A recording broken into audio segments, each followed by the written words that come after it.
Federica, inizia tra poco una nuova stagione ed è una nuova stagione ancora in maglia giallo-blu per te. Sì, quest'anno è una stagione un po' particolare, rientro da un infortunio dove sto ancora rimettendo bene la spalla e spero di far bene quest'anno e di far bene con tutta la squadra. Quali prospettive personali per te? Insomma, ci hai già risposto che vuoi tornare al più presto in forma dopo questo infortunio e quali prospettive anche per la squadra?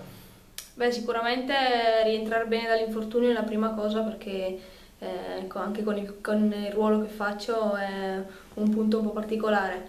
E per il resto fare del mio meglio con la squadra e magari centrare qualche obiettivo corale. È ancora presto per capire quali saranno le avversarie più agguerrite nella nuova Serie A, ma un'idea te la sei già fatta. Sì, quest'anno tutte le squadre si sono rinforzate e una fra tutte il Mozzanica, che comunque è sempre stata una squadra che ci ha dato dei problemi e quest'anno sarà ancora più dura, ma siamo contenti così.